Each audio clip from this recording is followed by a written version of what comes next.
नमो भगवते वासुदेवाय। ॐ नमो भगवते वासुदेवाय। ॐ नमो भगवते वासुदेवाय। हरे कृष्णा। सभी भक्तवृंद को सादर प्रणाम। श्रीमद् भागवतम महापुराण सत्रों की इन श्रृंखला में आज सत्र 342 में सभी भक्तों का स्वागत है। हम सभी यहाँ पर 18 श्लोकों वाले श्रीमद् भागवतम महापुराण को अंतर्राष्ट्रीय कृष्ण भावनामृत संघ के संस्थापक आचार्य कृष्ण कृपामूर्ति श्री श्रीमद् अभय चरणारविंद भक्ति वेदांत स्वामी श्रील प्रभुपाद की पुस्तकों के प्रकाश में मार्गदर्शन में भक्तों के संग यहाँ पर श्रवण कर रहे हैं। जैसा कि सत्रों का प्रारूप है, वर्तमान विषय वस्तु का संक्षिप्त अवलोकन, आवश्यकता अनुसार पिछले विषय की पुनरावृत्ति, तत्पश्चात मंगलाचरण और उसके बाद एक एक श्लोक का हम सभी यहाँ वाचन, अनुवाद और भक्ति वेदांत स्वामी श्रील प्रभुपाद के तात्पर्यों से उचित संस्मरण योग्य बिंदुओं को श्रवण करने का प्रयास करते हैं। सत्रों की इन श्रृंखला में आज हम सभी स्कंद 6 अध्याय 8 नारायण कवच के बारे में श्रवण करेंगे। बहुत ही सुंदर और दिव्य अध्याय है और इस अध्याय में 68 श्लोक हैं। तो मैं आप लोगों के लिए प्रस्तुत करती हूँ यहाँ पर। इस अध्याय की समाप्ति के पश्चात स्कंद 6 से श्रवण किए गए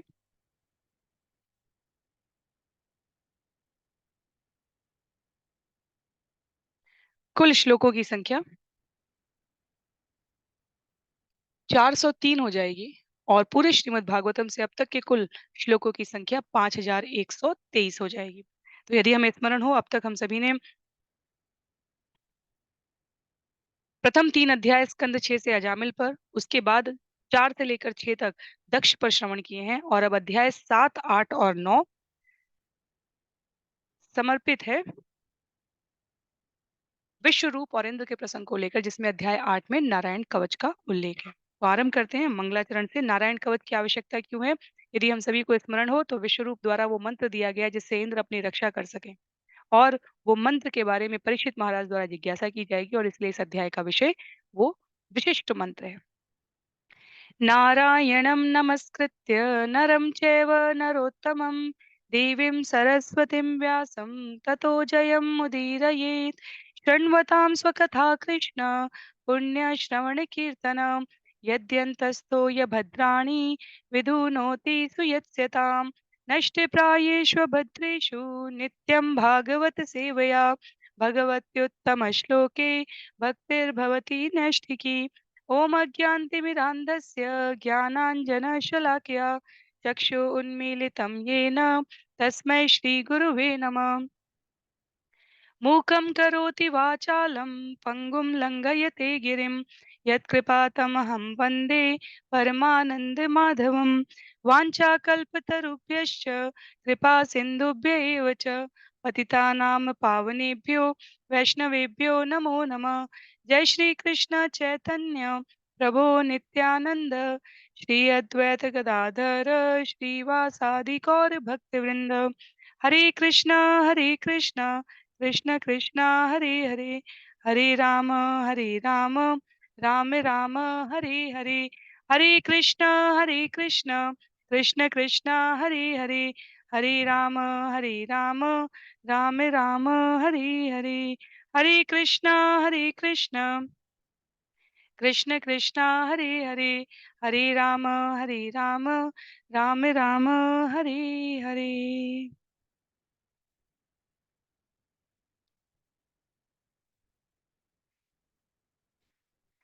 हरे कृष्णा। तो सभी भक्तवृंदों को पुनः सादर प्रणाम है।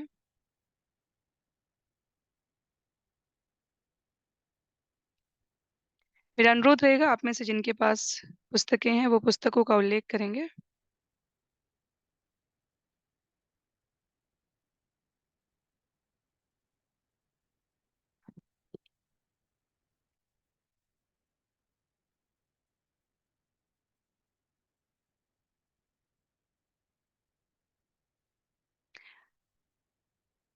सत्र 342 में आरंभ करते हैं।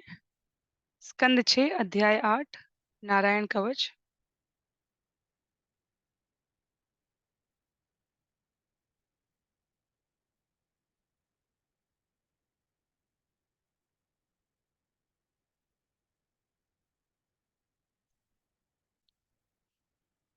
श्रीराजोवाच यया गुप्तसहस्राक्ष सवाहान् रिपुसैनिकान् क्रीणन्निर्विनिर्जित्य त्रिलोक्या बुभुजे श्रियम् भगवन्तन् मम आख्याहि वर्म नारायणात्मकम् यथा तथायिन शत्रुन् येन गुप्तो जयन्मृधे।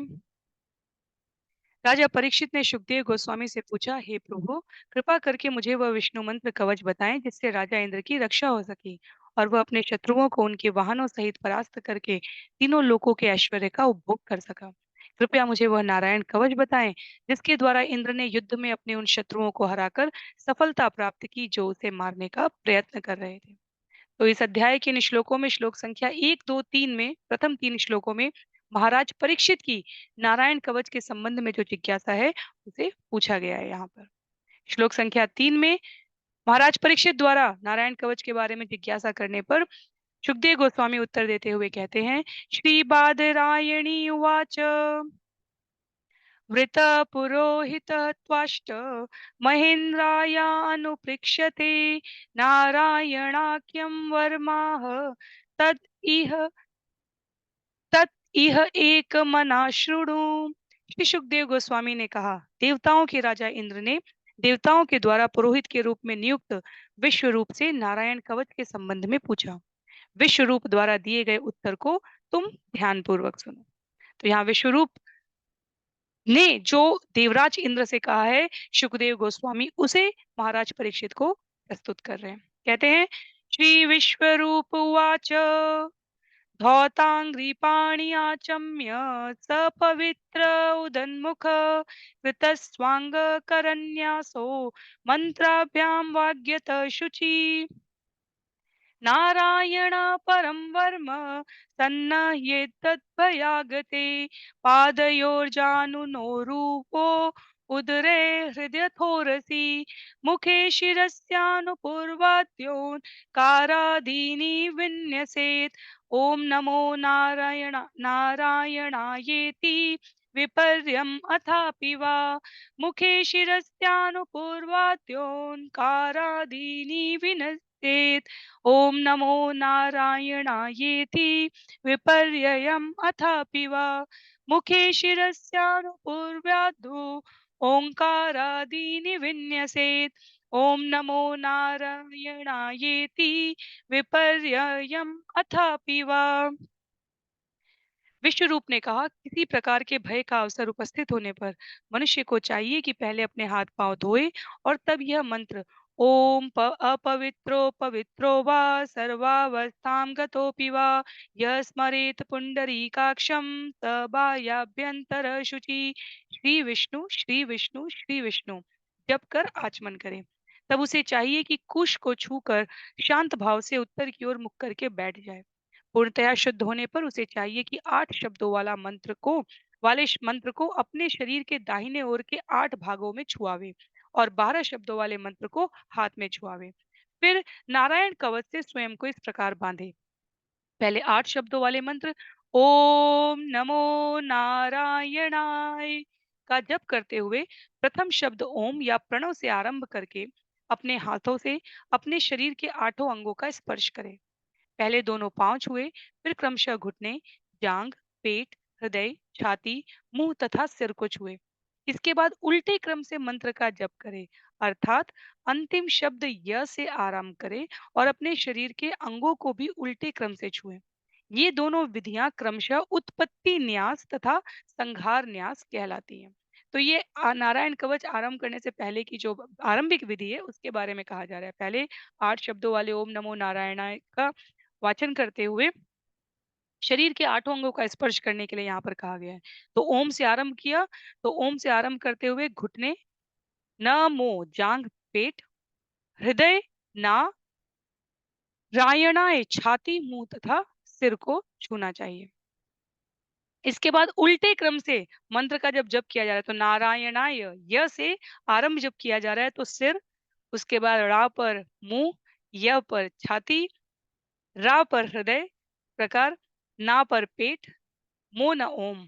तो आप जांग घुटने इनको इस प्रकार छूते हुए आरंभ करते हैं इस नारायण कवच को, तो कहा जा रहा है ये जो आरोह और अवरोह की स्थिति है, इसे उत्पत्ति न्यास तथा संहार न्यास कहते हैं। आगे श्लोक संख्या 7 में करन्यासं ततः कुर्यात् द्वादश अक्षर विद्यया प्रणवादि अंतम अंगुष्ठ परवसु। तब उसे चाहिए कि 12 अक्षरों वाले मंत्र ओम नमो भगवते वासुदेवाय का जप करे। इस मंत्र के 12 अक्षरों को दाहिने हाथ की तर्जनी से प्रारंभ करके बाएं हाथ की तर्जनी तक प्रत्येक अंगुली के छोर पर प्रत्येक अक्षर का उच्चारण करते हुए रखें। शेष 4 अक्षरों को अंगूठे के पोरों पर रखना चाहिए। तो पहले 8 शब्दों वाले ओम नमो नारायणाय का वाचन हुआ है और उसके पश्चात ओम नमो भगवते वासुदेवाय, ये जो 12 अक्षर वाले मंत्र को कहा गया है कि दाहिने हाथ की तर्जनी से, तर्जनी उंगली को हम लोग माला में जिसे हम लोग प्रयोग नहीं करते हैं, तर्जनी से आरंभ करते हुए बाएं हाथ की तर्जनी तक पहले प्रत्येक उंगली के छोर पर प्रत्येक अक्षर का उच्चारण करना है हमें। जिसको कोई भी कठिनाई लगे समझने में, वो निश्चित रूप से पूछ सकते हैं। और उसके पश्चात दोनों अंगूठे के अ, पोरों पर रखकर उसको वाचन करने के लिए कहा गया है। तत्पश्चात श्लोक संख्या 8, 9 और 10 में ये जो आरंभिक विधि का क्रम है, उसको विस्तार देते हुए कहा गया है। न्यसेद हृदयमोङ्कारं विकारम् अनुमूर्धनि शकारं तु भ्रुवोर्मध्ये ड़कारं शिखयान्यसेत् वेकारं नेत्रयोर्युज्यान् अकारं सर्वसन्धिषु मकारम् अस्त्रमुद्दिश्य मन्त्रमूर्ति भवेत् बुध सविसर्गं फणन्तं तत् सर्वदिक्षु विनिर्दिशेत् ओम विष्णवे नमः इति। फिर उसे 6 अक्षरों वाला मंत्र ओम विष्णवे नमः जपना चाहिए। उसे ओम को अपने हृदय पर, वी को शिरो भाग पर, श को भौहों के मध्य, ड़ को चोटी पर तथा वे को नेत्रों के मध्य रखना चाहिए। तब करता मंत्र जप करता न अक्षर को अपने शरीर के समस्त जोड़ों पर रखे और म अक्षर को अस्त्र के रूप में ध्यान करे। इस प्रकार वह साक्षात मंत्र हो जाएगा। तत्पश्चात उसे चाहिए कि अंतिम शब्द म में विसर्ग लगाकर म अस्त्राय फट इस मंत्र का जप पूर्व दिशा से प्रारंभ करके सभी दिशाओं में करे। इस तरह सभी दिशाएं इस मंत्र के सुरक्षा कवच से बंध जाएगी। तो महाराज परीक्षित द्वारा पूछे गए प्रश्न के उत्तर में सुखदेव गोस्वामी जो विश्व रूप ने इंद्रदेव को बताया है, इन श्लोक संख्या यदि हम देखें 4 से लेकर 11 तक में वो आरंभिक विधि बता रहे हैं, जिसके द्वारा मंत्र से स्वयं को बांधा जा रहा है। तो श्लोक संख्या 7, 8 में 9, 10, 11 में इस प्रकार से एक एक अक्षर के साथ शरीर का एक एक अंग, दिशाओं की एक एक भाग को आबद्ध किया गया है मंत्र सुरक्षा कवच से। तत्पश्चात श्लोक संख्या 11 में कहा गया है आत्मानं परमं ध्यायेत् येयं षट्शक्तिभिर्युतं विद्यते च तपोमूर्तिम् इमं मंत्रम उदाहरेत्। इस प्रकार जप कर लेने के पश्चात मनुष्य को चाहिए कि वह 6 ऐश्वर्यों से युक्त तथा ध्यातव्य पूर्ण पुरुषोत्तम भगवान के साथ अपने आप को गुण की दृष्टि से तदाकार समझे। तब उसे चाहिए कि वह निम्नलिखित नारायण कवच अर्थात भगवान नारायण की सुरक्षा स्तुति का जप करे। तो प्रथम 11 श्लोकों में इस अध्याय के महाराज परीक्षित के प्रश्न और आरंभ करने की विधि के बारे में उल्लेख किया गया है। आप लोग मुझे क्षमा कीजिए, मैंने यहाँ पर देखा इस अध्याय में 42 श्लोक हैं, 68 श्लोक नहीं है। तो मेरे द्वारा बिल्कुल आरंभ में जो संख्या दी गई, संभवतः वो कोई त्रुटि है। मैं उसे क्योंकि इन श्लोकों के वाचन के समय भी पूरे समय मेरे दिमाग में यही रहा कि 68 श्लोक कुछ ज्यादा है इस अध्याय के। जब मैंने इसको श्रवण किया था तो कम थे। तो अभी मैंने चेक किया है, इस अध्याय में नारायण कवच में 42 श्लोक हैं और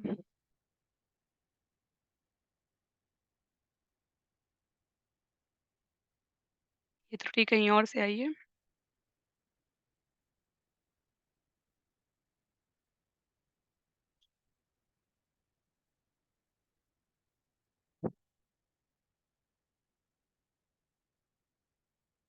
वास्तव में स्कंद 6 के प्रथम अध्याय में 68 श्लोक थे और मैंने यहाँ यदि हम देखें प्रथम अध्याय में 68 श्लोक थे और जैसे ही मैंने अगले पृष्ठ पर इसको किया,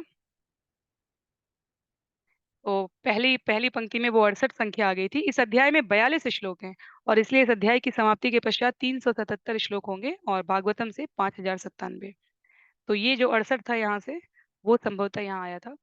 तो हमें स्मरण रखना है स्कंद 6 अध्याय 8 में 42 श्लोक हैं और हमने अभी तक प्रथम 11 श्लोकों का श्रवण किया। प्रथम 3 श्लोकों में महाराज परीक्षित के प्रश्न का सुखदेव गोस्वामी द्वारा उत्तर देने के क्रम में 4 से लेकर 11 तक नारायण कवच को आरंभ करने से पहले की जो विधि है, किस प्रकार दिशा को, अंगों को और स्वयं को सुरक्षा तंत्र में बांधना है, उसका वर्णन किया गया है। तो अब 12 से लेकर 19 तक, अब जब नारायण कवच आरंभ हो रहा है, तो भगवान के विभिन्न स्वरूपों द्वारा किस प्रकार से रक्षा की जाती है, उसका उल्लेख है।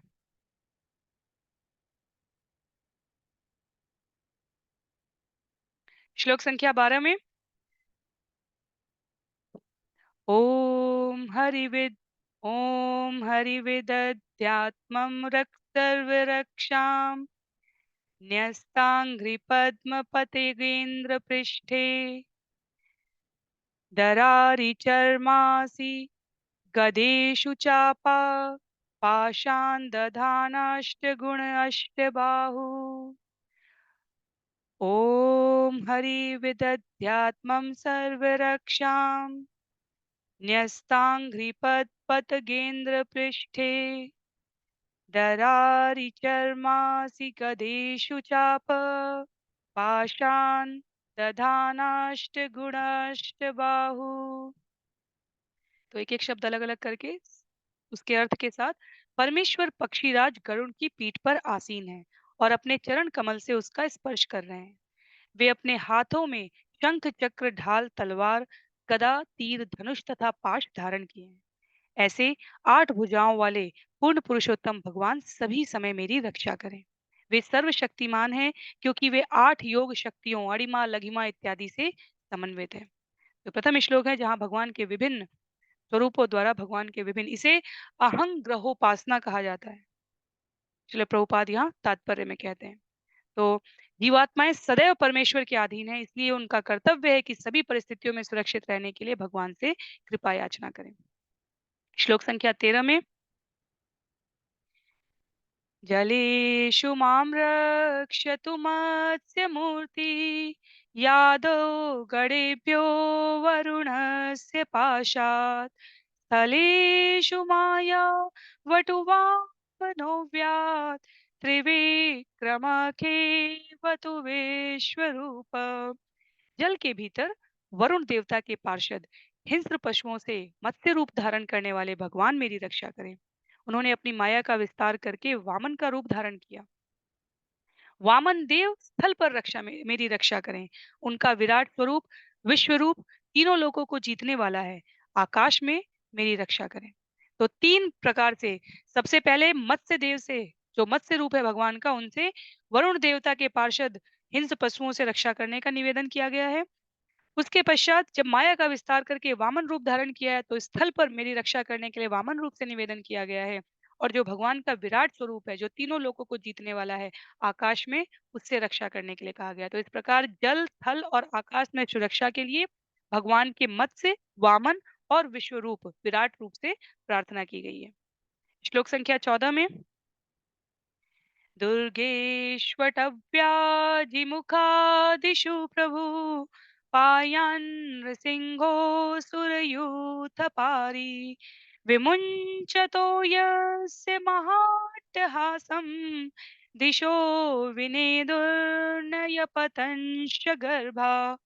हिरण्यकशिपु के शत्रु रूप में प्रकट होने वाले भगवान नृसिंहदेव समस्त दिशाओं में मेरी रक्षा करें। उनके घोर अट्टहास से समस्त दिशाएं गूंज उठी थी और असुरों की पत्नियों के गर्भपात हो गए थे।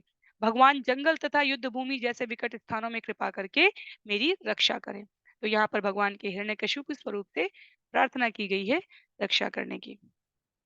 श्लोक संख्या 15 में रक्षत्व सौमाध्वनि यज्ञ कल्प त्वदंशयोन्नीतधरो वराह रामो त्रिकूटेष्वथ प्रवासे सलक्ष्मणो व्याध भरताग्रजोस्मान्। परम अविनाशी भगवान को यज्ञों के द्वारा जाना जाता है, इसलिए वे यज्ञेश्वर कहलाते हैं।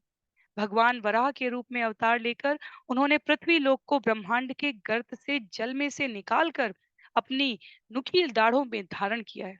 ऐसे भगवान मार्ग में दुष्टों से मेरी रक्षा करें। परशुराम मेरी पर्वत शिखरों पर रक्षा करें। और भरत के अग्रज भगवान रामचंद्र अपने भाई लक्ष्मण सहित विदेशों में मेरी रक्षा करें। तो भगवान के विभिन्न स्वरूपों द्वारा रक्षा का यहाँ नारायण कवच के 12 से 19वें श्लोक में इस प्रकार निवेदन किया गया है। क्या कहा गया है? जो यज्ञेश्वर कहलाते हैं, जिन्होंने भगवान वराह के रूप में अवतार लेकर पृथ्वी लोक को ब्रह्मांड के गर्त से कर्बोदक सागर से निकालकर अपनी नुकीली दाढ़ों पर धारण किया था, वो मार्ग में मेरी रक्षा करें। परशुराम पर्वत शिखरों पर रक्षा करें। और भगवान रामचंद्र अपने भाई लक्ष्मण सहित विदेशों में मेरी रक्षा करें। तो यहाँ 3 राम का जो उल्लेख है, परशुराम का जो जमदग्नि ऋषि के पुत्र हैं, जामदाग्नि कहे गए हैं, भगवान रामचंद्र का और बलराम का।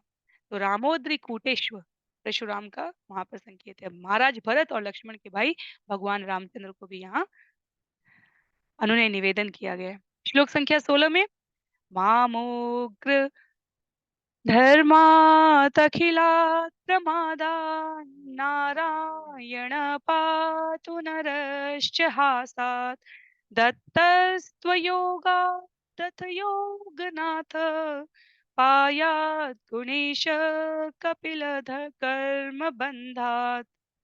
मिथ्या धर्मों के अनावश्यक पालन तथा प्रमादवश कर्तव्यच्युत होने से भगवान नारायण मेरी रक्षा करें। नर रूप में प्रकट भगवान मुझे वृथा गर्व रूप से बचाएं। भक्ति योग के पालन से च्युत होने से योगेश्वर दत्तात्रेय मेरी रक्षा करें। समस्त श्रेष्ठ गुणों के स्वामी कपिल सकाम कर्म के भौतिक बंधन से मेरी रक्षा करें। ये भगवान के विभिन्न स्वरूप हैं। भगवान दत्तात्रेय से जो योगेश्वर है उनसे कहा गया है भक्ति योग के पालन में हमारा मार्ग प्रशस्त करें, हमारी रक्षा करें। सकाम कर्म में भौतिक बंधन से हम न बन जाएं, इसके लिए कपिल भगवान से प्रार्थना की गई है। और प्रमादवश हम सभी कर्तव्य से च्युत ना हो जाएं, मिथ्या धर्म के अनावश्यक पालन में स्वयं को उद्यत ना कर लें, इसके लिए भगवान नारायण हमारी रक्षा करें। वृथा गर्व से अहंकार से नर रूप में जो भगवान प्रकट हुए थे वो हमारी रक्षा करें। तो इसमें किसी अतिरिक्त तात्पर्य की आवश्यकता नहीं है। भगवान के इन विभिन्न स्वरूप और उनकी लीलाओं का हम सभी को श्रवण और पठन से किंचित मात्रा ज्ञान है। हम उन स्वरूपों को उनसे जुड़ी हुई कथाओं के रूप में यहाँ पे भगवान को स्मरण कर रहे हैं नारायण कवच के माध्यम से। सनत कुमारो वतु कामदेवात् हयशीर्षमां पथि देवहेलनाथ देवर्षिवर्य पुरुषार्चनान्तरात् कूर्मो हरिर्मां निर्याद शेषात्। सनत कुमार काम वासनाओं से मेरी रक्षा करें। जैसे ही मैं कोई शुभ कार्य शुरू करूं, श्री हयग्रीव मेरी रक्षा करें, जिससे मैं परमेश्वर को नमस्कार न करने का अपराधी ना बनूं। श्री विग्रह की अर्चना में कोई अपराध न हो, इसके लिए देवर्षि नारद मेरी रक्षा करें। भगवान कूर्म असीम नरक लोक में गिरने से मुझे बचाएं। हयग्रीव से प्रार्थना की जा रही है। यहाँ पर शुभ कार्य के आरंभ के लिए काम वासनाओं से रक्षा के लिए सनत कुमार का ध्यान किया जा रहा है। भगवान के सब शक्ति अवतार हैं ये सब। सभी ने बिल्कुल आरंभ में स्कंद एक में इसका श्रवण किया था। परमेश्वर का नमस्कार करके अपराधी ना बनूं, शुभ कर्म करूं, इसके लिए हयग्रीव से प्रार्थना की गई है। अर्चा विग्रह की पूजा के समय कोई अपराध ना हो जाए, इसको स्मरण किया गया। देवर्षि नारद को शक्ति अवतार और नरक लोक में गिरने से बचने के लिए कुर्म रूप भगवान का जो है उसकी यहाँ पर प्रार्थना की गई है। तो 32 प्रकार के शिल प्रभुपाद लिखते हैं अर्चा विग्रह करने के समय अपराध हो सकते हैं। और यहाँ पर नारद मुनि से उसके लिए प्रार्थना करने की विनती की गई है। भक्ति रसामृत सिंधु में इसका उल्लेख है। हरिनाम चिंतामणि में जहाँ हम लोग सुबह और शाम श्रवण कर रहे हैं 15 अध्यायों वाली इस पुस्तक का, जो हरिदास ठाकुर और चैतन्य महाप्रभु का संवाद है, जब हम लोग हरिनाम जाप कर रहे हैं वहाँ पे 14वां अध्याय है सेवा अपराध, वहाँ पर भी इसका उल्लेख हो रहा है इस समय। सारे विषय बिल्कुल तारतम्य में है। श्लोक संख्या 18 में धन्वन्तरिर्भगवान् पात्वपथ्यात् द्वन्द्वाद्भयाहर्षदभो निर्जितात्मा यज्ञश्च लोकात् अवताजनन्तात् बलो गणात् क्रोधवशात् अहीन्द्र धन्वन्तरी भगवान् पातु अपत्यात् द्वन्द्वात् भयात् ऋषभनिर्जितात्मा यज्ञश्च लोकात् अवताजनान्तताद् बलो गणात् वशाद महेंद्र। श्री भगवान अपने धन्वंतरी अवतार के रूप में मुझे अवांछित खाद्य पदार्थों से दूर रखें और शारीरिक रुग्णता से मेरी रक्षा करें। अपनी अंतः तथा बाह्य इंद्रियों को वश में करने वाले श्री ऋषभ देव सर्दी तथा गर्मी के द्वैत से उत्पन्न भय से मेरी रक्षा करें। भगवान यज्ञ जनता से मिलने वाले अपयश तथा हानि से मेरी रक्षा करें और शेष रूप भगवान बलराम मुझे ईर्ष्यालु सर्पों से बचाएं। तो ये सारे सुंदर रूप भगवान के एक एक कुपथ थे। नया जो हम यहाँ पर धन्वंतरी महाराज को हम लोग अभी तक आगे अभी हम इनको श्रवण करेंगे आगे श्रीमद् भागवतम में, पर अभी स्कंद एक के बाद वो सीधे यहाँ पर आ रहे हैं जहाँ कहा जा रहा है कि जो अवांछित भोजन है जिससे स्वास्थ्य को खतरा रहता है, ऐसे भोजन का त्याग करने में मेरी दृढ़ इच्छा शक्ति सहायक हो, इसके लिए हे धन्वंतरी हम आपसे प्रार्थना करते हैं। तो भगवान के धन्वंतरी रूप से इस प्रकार प्रार्थना की गई है। श्लोक संख्या 19 में वैपायनो भगवान् प्रबोधाद बुद्धस्तु पाषण्डगण प्रमादात् कल्की कले कालमला प्रभातु धर्मावनायोरुकृतावतार। वैदिक ज्ञान से विहीन होने के कारण सभी प्रकार की अविद्या से श्री भगवान के अवतार व्यास देव मेरी रक्षा करें। वेद विरुद्ध कर्मों से तथा आलस्य से जिसके कारण प्रमादवश वेद ज्ञान तथा अनुष्ठान भूल जाते हैं, भगवान बुद्ध देव मुझे बचाएं। भगवान कल की देव जिनका अवतार धार्मिक नियमों की रक्षा के लिए हुआ है, मुझे कलयुग की मलिनता से बचाएं। बहुत ही तीन महत्व के भगवान के स्वरूपों का यहाँ वर्णन हुआ है। वैदिक ज्ञान का हमारे जीवन में अभाव ना हो, इसकी उस अविद्या से बचने के लिए श्री व्यासदेव की, वो व्यासदेव जिन्होंने समस्त वेदों शास्त्रों की और अपने शिष्यों से आगे इसकी रचना करवाई है, वो श्रीमद् भागवतम की रचना जो वेद व्यासी द्वारा की गई है, जो भगवान के साहित्यिक अवतार कहे जाते हैं, हम उनसे प्रार्थना करते हैं जीवन की सभी प्रकार की अविद्या से वो हमारी रक्षा करें। भगवान बुद्ध देव जिनको किंचित अपूर्ण सत्य जानने वाले, वेद विरुद्ध बातें कहने वाले भगवान के स्वरूप के रूप में प्रचारित करते हैं। शास्त्र यहाँ स्पष्ट कर रहे हैं वेद विरुद्ध कर्मों से प्रमादवश वेद ज्ञान और अनुष्ठान भूल जाने की इस क्रम में हम कहीं अनुरक्त न हो जाएं, इसके लिए भगवान बुद्ध से प्रार्थना की जा रही है। और धार्मिक नियमों की रक्षा के लिए, कलयुग की मलिनता से बचाने के लिए स्वयं कल की देव से प्रार्थना की जा रही है। तो जो विभिन्न कार्यों के लिए भगवान के स्वरूप अवतार प्रकट होते हैं, उनका यहाँ पर उल्लेख किया गया है। व्यास देव जी समाज कल्याण के लिए वेदों की रचना करते हैं, इसलिए अविद्या से बचाए रखने के लिए उनका हम स्मरण कर रहे हैं यहाँ पर। इसी प्रकार कल्कि में जो भगवान का हिंस्र अवतार कहा जाएगा, जो नास्तिकों के विनाश के लिए, उनसे कहा जा रहा है कि धार्मिक नियमों का हम पालन कर सकें, ऐसी दृढ़ता प्रदान करिए, इसके लिए हम आपकी प्रार्थना करते हैं। और जब वेद के यज्ञों के बहाने लोग पशुओं का पाखंड पूर्वक वध कर रहे थे, तब भगवान बुद्ध देव द्वारा जो कहा गया था कि यदि वेद पशु वध की आज्ञा देते हैं तो मैं वैदिक नियमों को नहीं मानता। श्रील प्रभुपाद कहते हैं यहाँ पर उन्होंने उन लोगों की रक्षा की जो वैदिक नियमों का पालन कर रहे थे। उन्होंने ये नहीं कहा था भगवान बुद्ध की शरण में हमें वेदों के अनुरूप आचरण करने के लिए जाना चाहिए, पर उसका पाखंडी प्रचार किसी और रूप में कर दिया जाता है। वास्तव में भगवान बुद्ध देव की शिक्षा के अनुसार वैदिक आज्ञाओं का दुरुपयोग नहीं होना चाहिए, ये उनकी शिक्षा है और वो हमारे इन भगवान के अवतारों में स्वीकृत है शास्त्रों में। उसके पश्चात अब श्लोक संख्या 20 से 22 तक इन 3 श्लोकों में दिन के विभिन्न कालों में नारायण कवच के इन श्लोकों के माध्यम से निवेदन किया गया है भगवान से रक्षा करने के लिए। माम केशवो गदया प्रात अव्याद गोविंद आसंगवमात वेणु नारायण प्राकृतात् शक्ति मध्यं दिने विष्णुरिन्द्रपाणि। भगवान केशव दिन के पहले चरण में अपनी गदा से तथा दिन के दूसरे चरण में अपनी बांसुरी से गोविंद मेरी रक्षा करें। सर्व शक्तियों से संपन्न भगवान नारायण दिन के तीसरे चरण में और शत्रुओं का वध करने के लिए हाथ में चक्र धारण करने वाले भगवान विष्णु दिन के चौथे चरण में मेरी रक्षा करें। इसीलिए जब हम लोग भगवान पुण्य पुरुषोत्तम भगवान श्री कृष्ण के विस्तार स्वरूपों का वर्णन करते हैं तो वहां नारायण की स्थिति, विष्णु की स्थिति, संकर्षण की स्थिति, बलराम की स्थिति, वहां पर वासुदेव, प्रद्युम्न, अनिरुद्ध, इन सब की स्थिति कौन किस रूप में कहाँ पर उपस्थित है। यहाँ पर चार रूप में आरंभ में बिल्कुल दिन के प्रथम चरण में केशव से, द्वितीय चरण में गोविंद से, तृतीय चरण में नारायण से और चतुर्थ चरण में विष्णु से अनुरोध किया जा रहा है कि हमारी रक्षा करें। तो जब हमने काल की गणना पढ़ी थी स्कंद 3 में, हम सभी को स्मरण होगा, 12 घंटे या 12 घंटे का दिन या 12 घंटे की रात ज्योतिर्विज्ञान के अनुसार 30 घटिकाओं में विभाजित की गई है। तो दिन तथा रात दोनों को 6 समान चरणों में बांटा गया है वहां पर। और प्रत्येक भाग हमने घटिका के क्रम में श्रवण किया था, तो उधर पुनरावृत्ति के लिए यदि उधर जाना चाहें तो प्रयास कर सकते हैं। वहां पर 5 घटिका का प्रत्येक भाग बताया गया था। तो 6 चरण में 5 घटिकाओं में, और पूरा दिन और रात मिलाकर 30 घटिकाओं में था।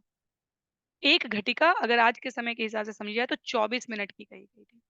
तो दिन रात के इन विभिन्न विभागों में भगवान के इन विभिन्न नामों से रक्षा करने के लिए कहा जा रहा है। श्रील प्रभुपाद यहाँ इस तात्पर्य की अंतिम पंक्ति में कहते हैं, मथुरा नामक पवित्र स्थान के स्वामी भगवान केशव से दिन के प्रथम समय में और वृंदावन के अधीक्षक गोविंद दिन के दूसरे चरण के स्वामी हैं। और उसी प्रकार नारायण ब्रह्मांडों के अधिष्ठाता हैं और विष्णु हमारे 3 रूपों में कहाँ कहाँ है, गर्भोदक्षाई, कारणोदक्षाई और क्षीरोदक्षाई विष्णु के रूप में है। ये अलग अलग चरणों के स्वामी हैं जिनसे यहाँ पर दिन के और रात के अलग अलग प्रहरों में निवेदन किया जा रहा है। तत्पश्चात श्लोक संख्या 21 में, देवोपहाने मधुहाग्रधन्वा सायं त्रिधामा अवतु माधवो माम दोषे ऋषिकेश उतार्धरात्रे निशीथ एको वतु पद्मनाभ। असुरों के लिए भयावना धनुष धारण करने वाले भगवान मधुसूदन दिन के पंचम चरण में मेरी रक्षा करें। संध्या समय ब्रह्मा, विष्णु तथा महेश त्रिमूर्ति के रूप में प्रकट होकर भगवान माधव और रात्रि प्रारंभ होने पर भगवान ऋषिकेश मेरी रक्षा करें। अर्धरात्रि में रात्रि के दूसरे तथा तीसरे चरण में केवल भगवान पद्मनाभ मेरी रक्षा करें। तो दिन के चरणों में और रात्रि के चरणों में इस प्रकार से अनुरोध किया गया है। तो दिन का चरण आरंभ हुआ केशव से, फिर गोविंद से, फिर नारायण से, फिर विष्णु से, और उसके बाद यहाँ कहा गया दिन के पंचम चरण में मधुसूदन से रक्षा करने के लिए। और जब संध्या समय जा रहा है तो दिन और रात के मध्य का जो दिन का अंतिम चरण हुआ और रात्रि आरंभ होने से पहले वाला चरण है, उस समय त्रिमूर्ति ब्रह्मा, विष्णु, महेश से प्रार्थना की जा रही है। उसके पश्चात माधव से और रात्रि प्रारंभ होने पर ऋषिकेश से प्रार्थना करने को कहा गया, और जो अंतिम 2 चरण बचे हैं उसमें भगवान पद्मनाभ से निवेदन किया गया है। अब जहां रात्रि का अंतिम चरण है और ब्रह्म मुहूर्त आने वाला है, वहां के लिए श्रीवत्स धामा अपररात्रीश प्रत्युष ईशो सिधरो जनार्दन दामोदरो व्यात अनुसंध्य प्रभाते विश्वेश्वरो भगवान काल मूर्ति। वक्ष पर श्रीवत्स धारण करने वाले पूर्ण पुरुषोत्तम भगवान अर्धरात्रि के पश्चात से आकाश के गुलाबी होने तक मेरी रक्षा करें। खड्गधारी भगवान जनार्दन रात्रि के समाप्त होने पर रात्रि की अंतिम 4 घटिकाओं में मेरी रक्षा करें। भगवान दामोदर बड़े भोर में तथा भगवान विश्वेश्वर दिन तथा रात की संधियों के समय मेरी रक्षा करें। तो 30 घटिकाओं में 12 12 घंटे का दिन, 12 घंटे की रात 30 घटिकाओं में विभाजित है, और उन 30 घटिकाओं में प्रत्येक घटिका 24 मिनट की है, और इनको 6-6 विभागों में विभक्त करते हुए अलग अलग समय काल पर अलग अलग भगवान के स्वरूप से रक्षा करने की प्रार्थना की जा रही है। तत्पश्चात श्लोक संख्या 23 से लेकर 26 तक में भगवान के विभिन्न आयुधों द्वारा रक्षा की गई है।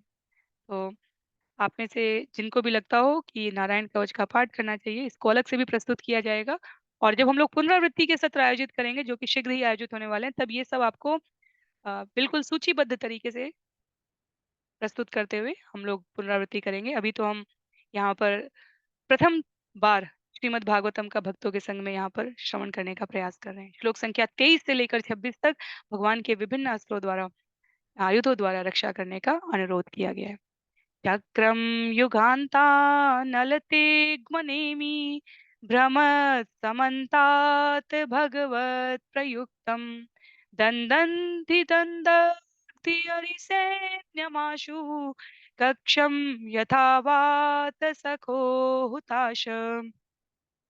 श्री भगवान द्वारा चलाया जाने वाला तथा चारों दिशाओं में घूमने वाला तीखे किनारों वाला उनका चक्र युगांत में प्रत्येक अग्नि के समान, प्रलय अग्नि के समान, क्षमा कीजिए, प्रलय अग्नि के समान विनाशकारी है। जिस प्रकार प्रातःकालीन मंद पवन के सहयोग से धधकती अग्नि सूखी घास को भस्म कर देती है, उसी प्रकार यह सुदर्शन चक्र हमारे शत्रुओं को जलाकर भस्म कर दे। तो सुदर्शन चक्र की भी अपनी बहुत सुंदर महिमा है। सुदर्शन चक्र से अनुरोध किया जा रहा है कि इस जगत में जो हमारे शत्रु हैं तथाकथित, ये केवल बाहरी शत्रु, शरीर रूपधारी शत्रुओं की बात नहीं हो रही है, अंतःकरण में स्थित शत्रुओं की भी बात की जा रही है। उन सबको सुदर्शन चक्र भगवान की जो सुरक्षा के लिए, भक्तों की सुरक्षा के लिए धारण किया गया है, वो हमारी रक्षा करे। गदेयशिनी स्पर्शन विष्फुलिंगे निष्पीड्य निष्पीड्य यदित प्रियासी कुष्माण्डवेनायकयक्ष भूतग्रहांश्चूर्णय चूर्णयारिन्। हे श्री भगवान के हाथ की गदे, तुम वज्र के समान शक्तिशाली अग्नि की चिंगारियां उत्पन्न करो। तो भगवान की अनंत प्रिय हो, मैं भी उन्हीं का दास हूँ। अतः कुष्मांड, वैनायक, यक्ष, राक्षस, भूत तथा ग्रह गणों को कुचल देने में मेरी सहायता करो। कृपा पूर्वक उन्हें चूर चूर कर दो। तो हमने कुष्मांड का, वैनायक का, जब दक्ष की कन्याओं की वंशावली श्रवण कर रहे थे, हमने उन सब के उत्पत्ति को समझा था। यहाँ पर यक्ष, राक्षस, भूत, ग्रहगण, इन सबको कुचलने में, इन सब से हमारी रक्षा करने के लिए भगवान की गदा से, नारायण कवच के माध्यम से प्रार्थना की जा रही है। हमें स्मरण रखना चाहिए कि विश्वरूप ये प्रार्थना इंद्र को दे रहे हैं और विश्वरूप राक्षसों के, असुरों के स्नेह पात्र हैं। उनका स्वाभाविक झुकाव है, क्योंकि वो रचना और त्वष्टा के पुत्र हैं। श्लोक संख्या 25 में त्वं यातु धान प्रमथ पे प्रेतमात्र पिशाच विप्र ग्रह घोर दृष्टिन् दरेन्द्र विद्रा वय कृष्ण पूरितो भीमस्वनरे हृदयानि कंप्यन्। भगवान के हाथों में धारण किए हुए हे शंख श्रेष्ठ, हे पांचजन्य, तुम भगवान श्री कृष्ण की श्वास से सदैव पूरित हो। अतः तुम ऐसी डरावनी ध्वनि उत्पन्न करो जिससे राक्षस, प्रमथ, भूत, प्रेत, माताएं, पिशाच तथा ब्रह्म राक्षस जैसे शत्रुओं के हृदय कांपने लगे। शंख से अनुरोध किया जा रहा है, ऐसी ध्वनि का उच्चारण करो कि सब दूर दूर तक चले जाए। कई बार कहा जाता है भूत प्रेत नहीं होते, कई बार कहा जाता है भूत प्रेत होते हैं। भगवत गीता, श्रीमद् भागवतम जीवों की 84 लाख योनियों में उद्धृत करते हैं कि ये होते हैं, पर ये कुछ नहीं बिगाड़ सकते जब तक भगवान की कृपा है। और भगवान कहते हैं, जब मुझे किसी को कष्ट देना होता है तो मैं ही भूत प्रेत के रूप में स्वयं को विस्तारित कर लेता हूँ। तो दोनों पंक्तियां एक ही लक्ष्य की ओर उद्धृत करते हैं कि भगवान की शरण में रहने पर कोई तत्व किसी भी रूप में हानि नहीं पहुंचा सकता। श्लोक संख्या 26 में त्वं तेग्मधारा शिवरारि सैन्यम ईश प्रयुक्त मम शिन्धि शिन्धि तक्षोंषि चर्म क्षतचंद्र छादय द्विषाम घोनाम हर पाप चक्षुषाम। हे तलवारों में श्रेष्ठ, तीक्ष्ण धार वाली तलवार, तुम श्री भगवान द्वारा काम में लाई जाती हो। कृपा करके तुम मेरे शत्रुओं के सैनिकों को खंड खंड कर दो। कृपया उन्हें खंड खंड कर दो। शिंदी शिंदी 2 बार कहा गया था। हे सैकड़ों चंद्रमंडल के समान वृत्ताकारों से अंकित तेजमान ढाल, पापी दुश्मनों की आंखें ढक दो और उनकी पापी आंखों को निकाल लो। तो भगवान के विविध आयुधों से इस प्रकार प्रार्थना की जा रही है। तत्पश्चात श्लोक संख्या 27 से लेकर 34 तक भगवान के विभिन्न शक्तियों और तत्वों द्वारा रक्षा की जा रही है। तो कहने के लिए ये नारायण कवच है जिसका उपयोग स्वयं विश्व रूप द्वारा इंद्र की रक्षा के लिए बताया गया है। पर अलग अलग श्लोकों के विभाग में नारायण कवच में अलग अलग पहले भगवान के स्वरूपों से, फिर भगवान के अस्त्रों शस्त्रों से, अरब 27 से लेकर 34 तक भगवान के विभिन्न शक्तियों और तत्वों द्वारा रक्षा की जा रही है। तो नारायण कवच बहुत प्रभावशाली है और इतना प्रभावशाली है कि स्वयं देवताओं की रक्षा कर रहा है। श्लोक संख्या 27 और 28 में कहा गया है, यन्नो भयम ग्रहेभ्यो भूत केतु, क्षमा कीजिए, तो हम लोग इसको दो पंक्तियों वाले मीटर में पढ़ने का प्रयास करेंगे। यन्नो भयं गृहेभ्योऽत भूत्केतुभ्यो नृभ्य एव च सरीसृपेभ्यो दंष्ट्रेभ्यो भूतेभ्यो अहोभ्य एव च यन्नो भयं ग्रहेभ्यो भूत्केतुभ्यो नृभ्य एव च सरीसृपेभ्यो दंष्ट्रेभ्यो भूतेभ्यो अहोभय एव च सर्वाण्येतानि भगवन्नाम रूपानुकीर्तनात् प्रयान्तु संशयं सद्यो येन श्रेयः प्रतीपका। पूर्ण पुरुषोत्तम भगवान के दिव्य नाम, रूप, गुण तथा साज सामग्री का कीर्तन हमें अशुभ नक्षत्रों, केतुओं, विद्वेषी मनुष्यों, सर्पों, भिक्षुओं तथा बाघों, भेड़ियों जैसे पशुओं के प्रभाव से बचाए। वह प्रेतों से तथा क्षिति, जल, पावक, वायु जैसे भौतिक तत्वों और तड़ित से तथा पूर्व पापों से हमारी रक्षा करे। हम अपने शुभ जीवन में इन बाधाओं से सदैव भयभीत रहते हैं। अतः हरे कृष्ण महामंत्र के जाप से इन सब का पूर्ण विनाश हो। सभी प्रकार की रक्षाओं के मध्य यहाँ पर कहा गया, हरे कृष्ण महामंत्र के जप से इन सब का पूर्ण विनाश हो। हरे कृष्णा कृष्ण कृष्ण हरे हरे, हरे राम राम राम हरे हरे। श्लोक संख्या 29 में, गरुण भगवान प्रोतस्तोभश्चन्दमय प्रभु रक्षतु अशेष कृष्येभ्य विश्वक्सेन स्वनामभिः। भगवान विष्णु के वाहन श्री गरुण भगवान के समान शक्तिशाली होने के कारण सर्व पूज्य हैं। वे साक्षात वेद हैं और चुने हुए श्लोकों से उनकी पूजा की जाती है। वे सभी भयानक स्थितियों में हमारी रक्षा करें। भगवान विश्वक्सेन अपने पवित्र नामों के द्वारा हमें सभी संकटों से बचाएं।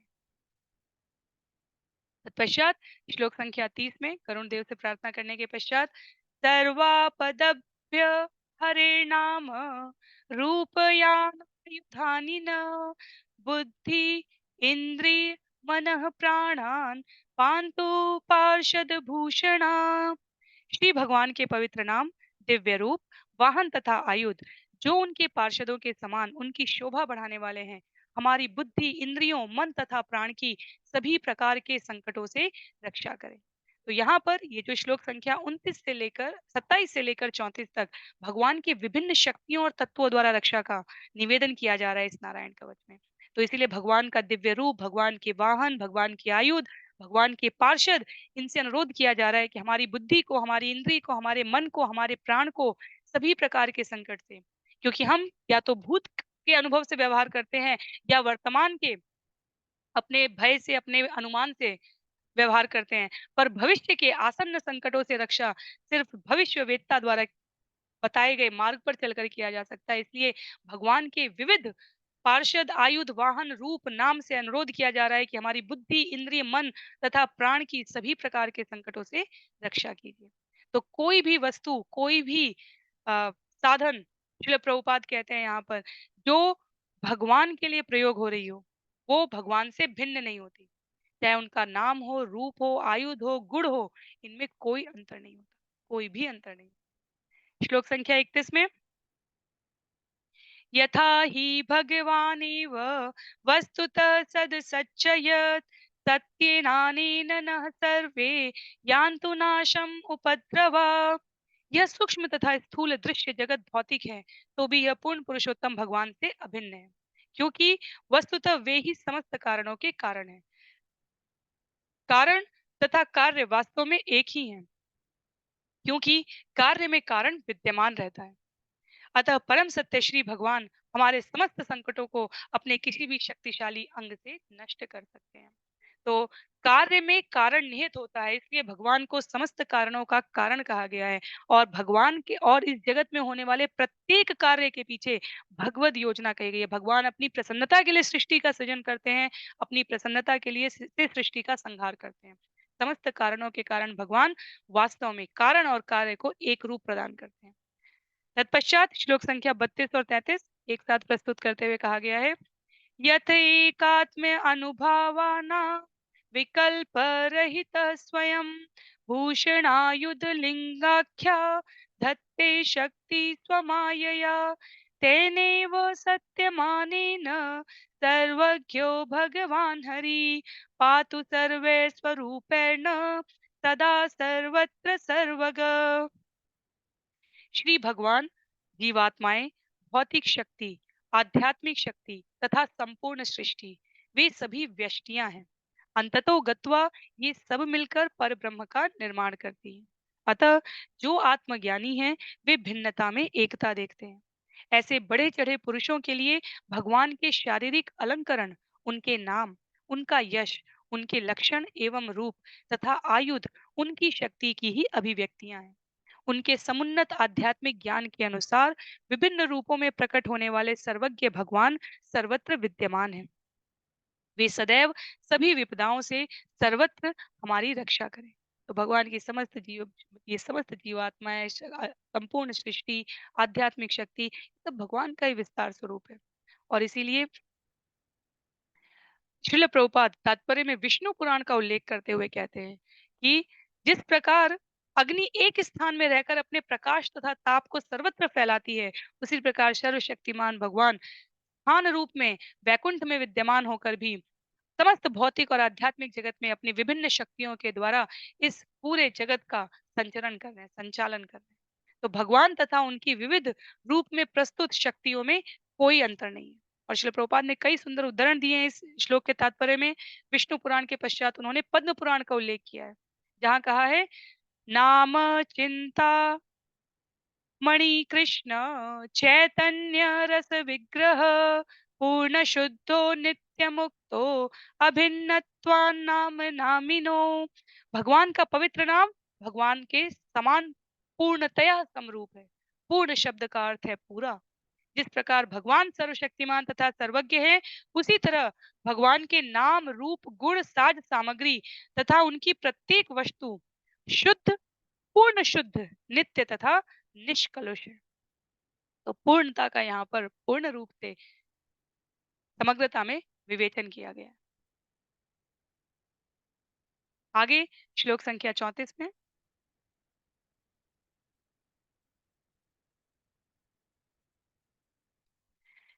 विदिक्षु दिक्षूर्ध्वं समन्तात् विदिक्षु दिक्षूर्ध्वमेध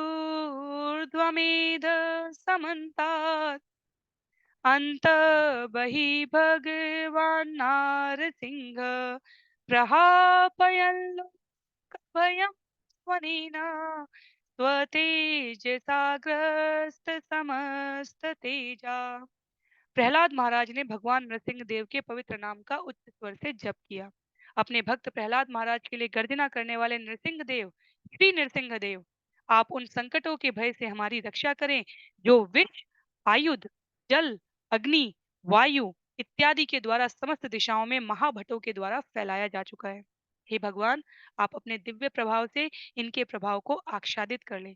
नरसिंह देव समस्त दिशाओं में ऊपर नीचे बाहर भीतर हमारी रक्षा करें। तो नारायण कवच के भीतर प्रहलाद महाराज द्वारा भगवान की इतनी पूर्णता के साथ उपासना की गई है कि श्री नरसिंह देव की अर्चना करने से पहले, उनका आवाहन करने से पहले उनके भक्त प्रहलाद महाराज को स्मरण किया जा रहा है। और जिस प्रकार विश्व में, आयुध में, जल में, अग्नि में, वायु में, समस्त दिशाओं में प्रहलाद महाराज की रक्षा की गई है, उसी प्रकार श्री नरसिंह देव से प्रार्थना की जा रही है, समस्त दिशाओं में ऊपर नीचे भीतर बाहर आप हमारी रक्षा करिए। उसके पश्चात श्लोक संख्या 35 से लेकर 42 तक जो इस अध्याय के अंतिम कुछ श्लोक है, नारायण कवच की शक्ति महिमा का वर्णन है। तो नारायण कवच की अब यहाँ पर शक्ति और महिमा, ये श्लोक संख्या 12 से लेकर, यदि हम सबको स्मरण रखना है कि कहाँ है नारायण कवच, तो स्कंद 6 अध्याय 8 जहाँ हम सभी श्रवण कर रहे हैं, वहाँ श्लोक संख्या 12 से लेकर 34 तक। पहले 4 से 11 में आरंभिक विधि बता दी गई थी, उसके बाद 12 से लेकर 34 तक ये नारायण कवच है। अब 35 से लेकर 42 तक इस अध्याय में इसकी महिमा के बारे में बताया जा रहा है। मधवन् इदम् आख्यातं वर्म नारायणात्मकं विजेष्यसे अंजसा येन दंशितोऽसुरयूथपान्। विश्वरूप ने आगे कहा, हे इंद्र, मैंने तुमसे नारायण के इस गुप्त कवच को कह सुनाया। तुम इस सुरक्षात्मक कवच को धारण करके असुरों के नायकों को जीतने में निश्चय ही समर्थ होगे। विश्वरूप का जो कथन है इंद्र को, वो सुखदेव गोस्वामी यहाँ परीक्षित महाराज को बताया जा रहा है। एतद्धारयमाणः तु यं यं पश्यति चक्षुषा संस्पृशेत्तद्य साध्वसात् विमुच्यते। एतत् धारयमाणः तु यं यं पश्यति चक्षुषा पदा वा संस्पृशेत्तद्य साध्वसात् विमुच्यते। यदि कोई इस कवच को धारण करता है तो वह जिस किसी को अपने नेत्रों से देखता है अथवा पैरों से छू देता है, वह तुरंत ही उपयुक्त समस्त संकटों से विमुक्त हो जाता है। तो ना केवल ये कवच धारण करने वाला, अपितु इस कवच से जिस धारण करने वाले से जिसका स्पर्श हो जाए, वो भी इन संकटों से विमुक्त हो जाता है। तो ये महिमा है नारायण कवच की। श्लोक संख्या 37 में कहा गया है, न कुतश्चित् भयं तस्य विद्यां धारयतो भवेत् राजदस्युग्रहादिभ्य व्याधि आदिभ्य चक्कर हि चेत्। नारायण कवच नामक यह स्रोत नारायण के दिव्य रूप से संबद्ध सूक्ष्म ज्ञान से युक्त है। जो इस स्त्रोत का प्रयोग करता है, वह सरकार, लुटेरे, दुष्ट असुरों या किसी प्रकार के रोग द्वारा न तो विचलित किया जाता है और ना ही सताया जाता है। श्लोक संख्या 38 में इस कवच को विश्वरूप बता रहे हैं कि और किसने धारण किया था। इमां विद्यां पुरा कश्चित् कौशिक धारयन् द्विज योग धारणया स्वांगम जहो समरुद्धन्वनी। इमां विद्यां पुरा कश्चित् कौशिको धारयन् द्विज योगधारणया स्वांगम जहो समरुधन्वनी। हे देवेंद्र, प्राचीन काल में कौशिक नाम के एक ब्राह्मण ने इस कवच का प्रयोग किया और उसने अपने योग बल से मरुभूमि में जानबूझकर अपना शरीर त्याग दिया। अब मरुभूमि में कौशिक नामक ब्राह्मण ने कवच धारण करके जानबूझ के अपना शरीर त्यागा है, तो परिणाम क्या होता है। तस्योपरि विमानेन गंधर्वपति एकदा ययो चित्ररथ स्त्रिभिः वृत्त यत्र द्विजच्छय। एक बार अनेक सुंदरियों से घिरा गंधर्व लोक का राजा चित्ररथ अपने विमान से उस स्थान के ऊपर से निकला जहां वह ब्राह्मण मरा था और उसका मृत शरीर पड़ा हुआ था। गगनान्यपतत् सद्य सविमानो ह्यवाक्षिरा स वालिखिल्य वचनात् हस्तिनीयादाय विस्मित प्रास्य प्राची सरस्वत्यां स्नात्वा धाम स्वमन्वगात्। अचानक चित्ररथ सिर के बल अपने विमान सहित नीचे गिरने पर विवश कर दिया गया। उसे आश्चर्य हुआ। वालिखिल्य मुनियों ने उसे आदेश दिया कि उस ब्राह्मण की अस्थियां वह निकट ही स्थित सरस्वती नदी में प्रवाहित कर दे। उसे ऐसा ही करना पड़ा तथा अपने धाम लौटने के पूर्व नदी में स्नान करना पड़ा। और उसके पश्चात श्लोक संख्या 41 में कहा गया है, श्री शुकुवाच य इदं शृणुयात् काले यो धारयति चाद्रित तं नमस्यन्ति भूतानि मुच्यते सर्वतो भयात्। श्री सुखदेव गोस्वामी ने कहा, हे महाराज परीक्षित, जो कोई इस कवच का उपयोग करता है अथवा इसके विषय में श्रद्धा तथा सम्मान पूर्वक श्रवण करता है, वह भौतिक संसार की स्थितियों से उत्पन्न समस्त प्रकार के भयों से तुरंत मुक्त हो जाता है और सभी जीवों द्वारा पूजा जाता है। तो ये महिमा बताई जा रही है। वालिखिल्य मुनियों की ये कथा वास्तव में अन्य स्थानों पर भी उद्धृत है, जहाँ पर कौशिक नामक ब्राह्मण ने नारायण कवच धारण किया था। चित्ररथ की कथा भी आगे के स्कंद में हमें श्रवण करने को मिलेगी। ये सब क्रमिक रूप से आगे बढ़ रहा है विषय, इसलिए जब सुखदेव गोस्वामी द्वारा एक बिंदु बताया जाता है, परीक्षित महाराज उसे विस्तार पूर्वक हम सभी के लाभार्थ पूछते हैं और इस प्रकार हम इस कथा के क्रम को समझ रहे हैं।